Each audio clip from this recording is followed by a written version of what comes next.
If this protest happens, do you plan to be part of the protesters? We need to understand that first, protest is guaranteed by the Constitution and international treaties. I've led protests. I've been part of protests, demonstration, rallies, both in country and even outside of Nigeria. So it is my right to air my grievance in protesting. But what we're saying is, and I particularly like the FCT Police Command spokesperson, if you want to protest, carry us along. What I'm calling for is, can we have a peaceful resolution? Because we don't want anarchy. Right. We don't want regime change. We want Nigerians to remain peaceful. And so that everyone can enjoy that dividend of democracy, but working with government, taking feedback to government, but also collecting feedback and working with it. So when you say regime change can also be that maybe ministers are not performing, they need to be changed. It doesn't exactly mean that you're taking power by force, because that's probably what Mr. Bayo Onanuga meant when he says treasonable felony. So there's a play on words here. I know that all the ministers signed a bond, and I think now is the time for us to get a scorecard for the past 1 year. How have they fared? That bond that they have signed, how have they delivered on it? And I think Mr. President needs to take strong stance if you have ministers that are not performing. And you see, we would not be here if we had some of these ministers actually performing. Because if we want to take each and every one of them and dissect what they've done for the past 1 year, I bet you probably would only get about 8 to 10 of them that are actually engaging and performing, and we can see that they've made impact. So if you have cabinet members that are not performing, why are you still keeping them?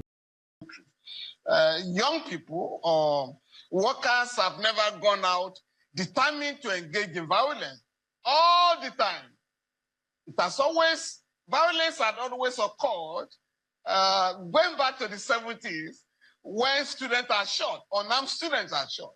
The last time, people are now destroying our history, distorting our history by saying, oh, in 2020, young people were violent. No.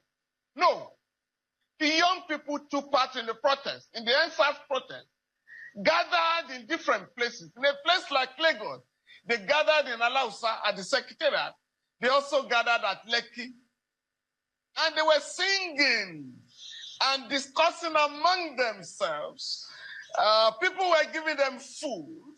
What happened was that the attack on the youth started in Alausa here when a notorious transporter in Lagos, a notorious union leader, sent his thugs to attack the unarmed youths in Alausa. They overpowered the thugs, but the police did not arrest or charge them.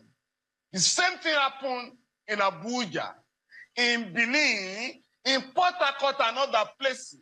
And of course, until the government decided to unleash people you call hoodlums and thugs on the young people. When that did not work, the government sent troops, armed soldiers, to engage in killing of young people.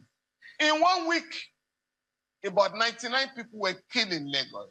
I don't want to talk about Ogbomoso, Ibadan, Port Harcourt, and Benin, and other places where young people were shot at, where young people were killed. So the violence that characterized the end of the NSAS protest was instigated and fueled and sponsored by the government. This time around, I think the government... Those who could improve this situation for the good of all of us do not allow the opportunity to make things better for us. They make it better for themselves, for their comfort and their families. Cronyism is prevailing.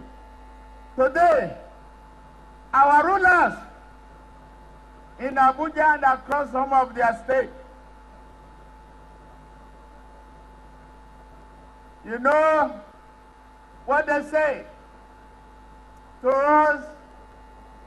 When they remove subsidy and we say no, hunger is increasing, they say, so what? Unemployment is a cause, they say, yes, we know. Why are the people hungry? Is then let them face death. That is what is in Abuja of today. The current way of governance make nation do the impossible. What it does, it makes poverty and the erosion of just society inevitable. We have gathered at this hour in this place to put an end to the national corruption and corruption. We have assembled here today to bring a new day in Nigeria to our people. Today, the Nigerian people are decent and hardworking people. They are equally long suffering. They tolerate for too long.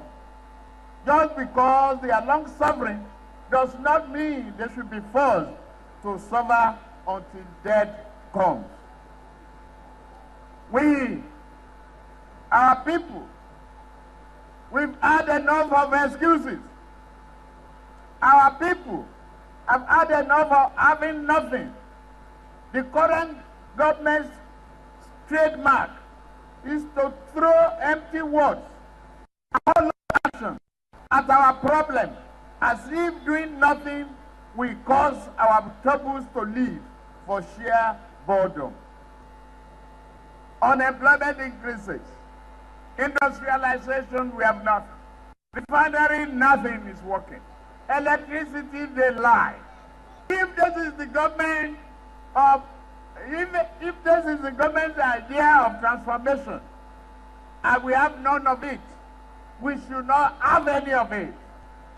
Because before, we say the government of slow motion. Now, it is the government of no motion at all.